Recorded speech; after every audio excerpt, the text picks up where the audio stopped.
Bonjour, morning brief du 26 octobre 2020.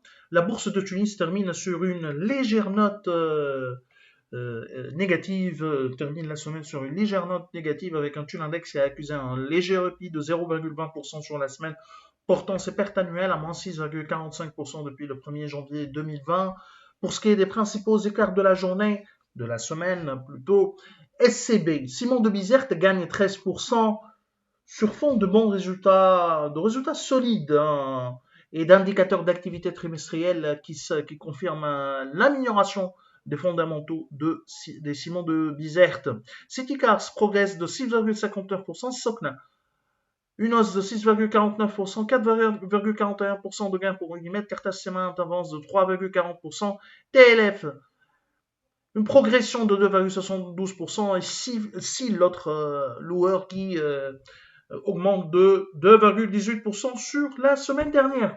Les principales baisses de la semaine, Sifat recule de 6,77%, J-Filter lâche 6,38%, MG cède 6,18%, une baisse de 5,56% pour UADH, WIB un recul de 2,92%, un repli de 2,58% pour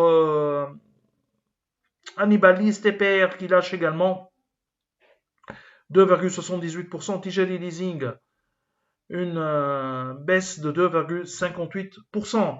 Alors, l'actualité concerne les indicateurs d'activité, mais on va commencer par une nouvelle nomination dans une société cotée, dans une société détenue par l'État tunisien. Il s'agit de Tunisair qui a son nouveau président directeur général. Il s'agit de monsieur Wassef Ayedi qui a été nommé en tant que nouveau président directeur général du transporteur national. Alors, même banque, on commence pour les indicateurs d'activité avec Bank. Bank réussit à afficher une croissance de son PNB au cours du T3 2020. Ce dernier aligne une légère progression de 1,5% à 100 143 000 dinars. Toutefois, sur l'ensemble de l'année, le PNB de la banque accuse une baisse de 3,9%, où la marge d'intérêt essuie un repli de 3,4% à 109 938 000 dinars. En revanche, les commissions affichent une légère hausse de 0,6% à 74 millions, un peu plus de 74 millions de dinars. Les revenus du portefeuille se situent à 101 millions de dinars contre 113 l'année dernière. La baisse du PNB couplée à la hausse des charges opérationnelles a causé une augmentation du coefficient d'exploitation de la banque de 418 points de base à 43,7%. Les crédits ont augmenté de 2,3% à 5 milliards ou 159 millions de dinars, alors que les dépôts ont évolué à un rythme légèrement plus soutenu, plus 3,6% à 5 milliards 761 millions de dinars. Une croissance du PNB au T3 2020 supérieure à nos attentes. Alors, Telnet a publié des produits d'exploitation T3 2020 en recul de 15,3% à 9 576 000 dinars. L'EBITDA en T3, en revanche, ressort stable autour de 1,9 million avec une marge d'EBITDA de 20,4% contre 17,5% une année auparavant. Ce sont des chiffres qui reflètent également les deux premiers trimestres. Hein. On n'est pas très loin par rapport à...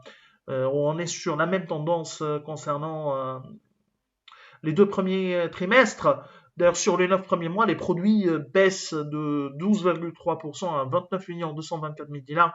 EBITDA qui a accusé un repli de 4,8% à 5 700 000 dinars, soit une marge d'EBITDA de 19,5%. Telnet continue de constater des gains de change et ça, c'est une bonne nouvelle pour Telnet. Donc, gain de change contre perte de change l'année dernière. 648 000 dinars contre une perte de change de 2 280 000 dinars l'année dernière. Des réalisations en ligne avec nos attentes, tablant sur un chiffre d'affaires de plus de 40 millions de dinars, un EBITDA autour de 7 millions 8 et sur un résultat net part du groupe de 6 400 000 dinars sur l'ensemble de l'année 2020, bien sûr. Alors, les indicateurs de PGH au T3 2020 sont en ligne avec nos attentes. Les revenus ont reculé de 1% à 688 700 000 dinars. Les ventes locales ont régressé de 1% à presque 623 millions de dinars. Les exportations ont chuté de 8% à 165 800 000 dinars. Les ventes avicoles pour l'aviculture ont baissé de 4% et l'agroalimentaire a reculé de 5%. Le chiffre d'affaires a augmenté de 9%.